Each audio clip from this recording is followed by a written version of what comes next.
Hello, hoteliers, and thanks for joining us on the M3 Minutes podcast.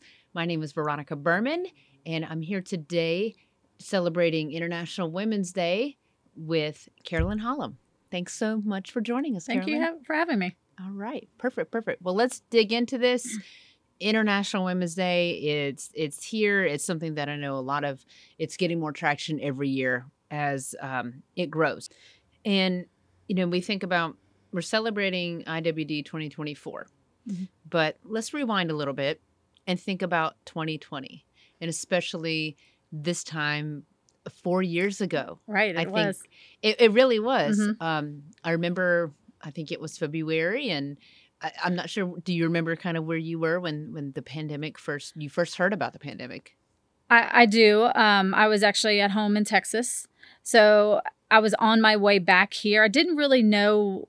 I hadn't been watching the news that much. Didn't really know the extent of what was going on. And I think because I was flying back and you're sitting in the airport and you're seeing some of those televisions in the airport. And I'm like, what is going on? Something's going on. So I got back here. And we came to work that week. And by the end of that week, Julie's like, okay, we're transitioning home because of the pandemic. And it really had gotten going. The schools, I have 3 children. So the schools had started sending out info of, okay, we're not coming back to school. And so, I mean, I can't believe it's 4 years. It's been 4 years. It feels like it wasn't that long ago. Right. And I was just like you. I was traveling home from a work conference in Manhattan, of all places. And I remember, coming back from this show and our HR said to us, like, okay, if you were at this show, come home, stay home, and we'll be back next week. Right. And little did we all know that the world changed. Right. And I can imagine as a mom, you probably had a lot of anxieties thinking, like what? So thinking back to that time, the COVID-19 pandemic has disproportionately affected women and exacerbated existing inequalities. So how do you think we can mitigate the pandemic's impact on women's economic security, mental health, and overall well-being? Sure. I think during that time, it was such an unsure time.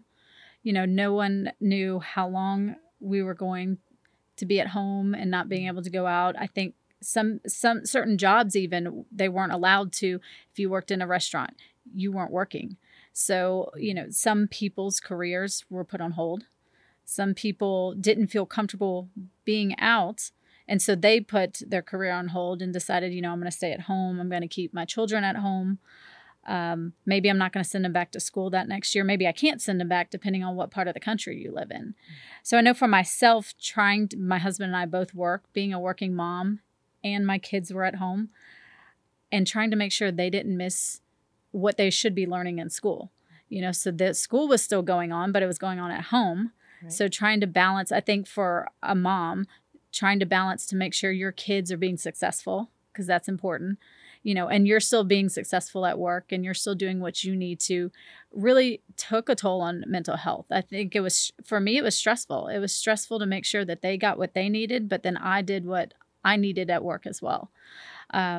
So luckily, working here at M3, we transitioned home very easily. We transitioned back to the office very easily, but not everyone had that kind of work environment to do that. So I think potentially a lot of women either lost jobs or took a step back in their career because of this time and the uncertainties of what was happening in the world and with their children at school potentially.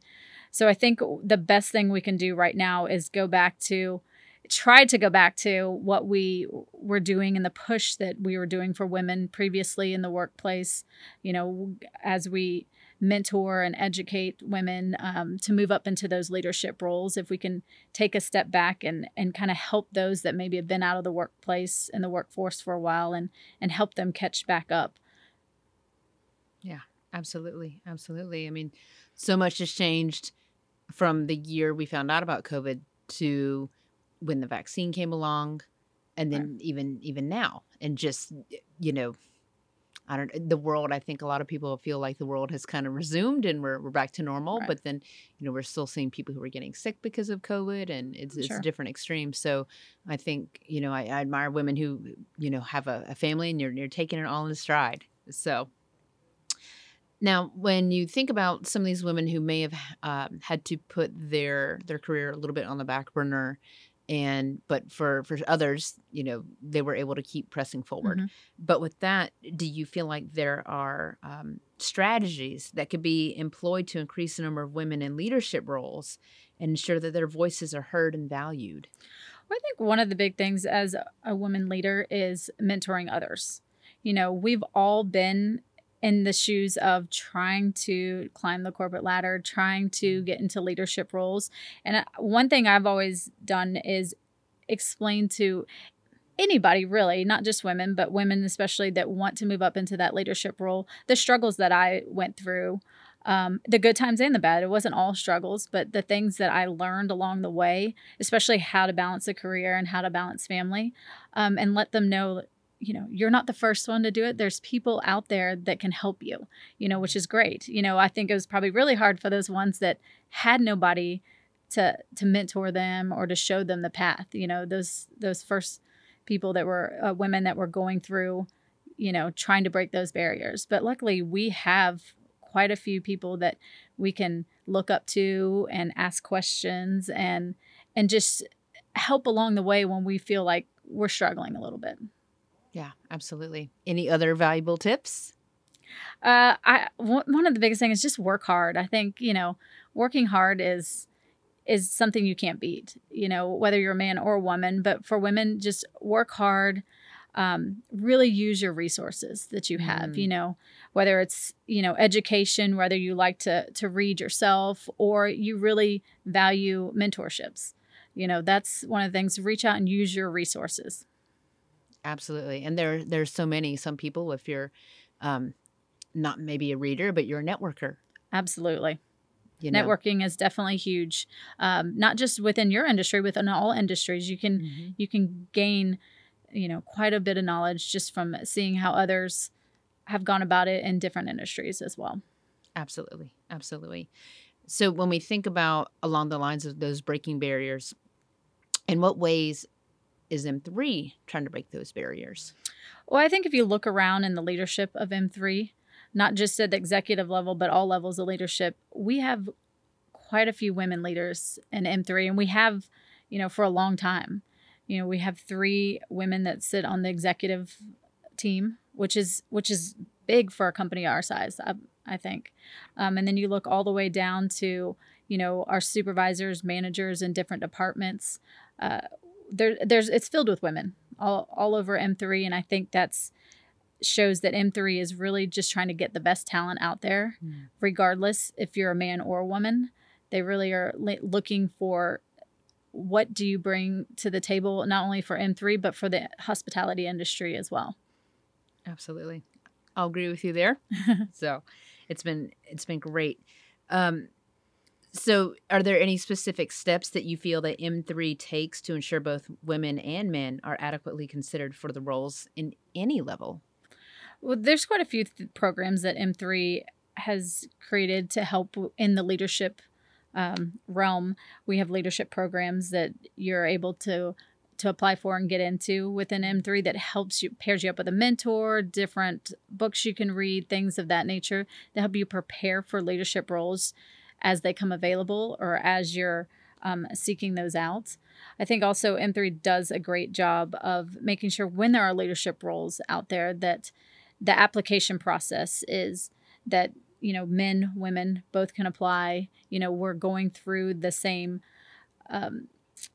interview process for both men and women, regardless of the role, that we're making sure that, it's a fair and open and honest assessment when we're having those openings. But I think one of the strongest things is some of these programs that we've created just to help prepare those who are interested in being, in leadership roles, or those that we identify that we think could be the next up and coming leaders, that we kind of give them a little nudge and say, hey, I think you should apply for this program and be in this program to further your career. Right. So thinking in the future, which is great because, you're in a different path versus someone who's right out of school. And so when you're creating those young leaders and molding and building, especially, I think one of the biggest hot topics right now is retention. And so if you can keep a young person here, and grow and mold them into, a next leader. Like what better opportunity? Right. And I think sometimes leadership positions can be intimidating for people. Mhm. They're not quite sure what they're getting into. So having these programs or mentors or people just saying, hey, what are you looking for? Having those one-on-one conversations with people. What are you looking for in your career? And potentially sometimes breaking down some of those myths about what leadership actually is.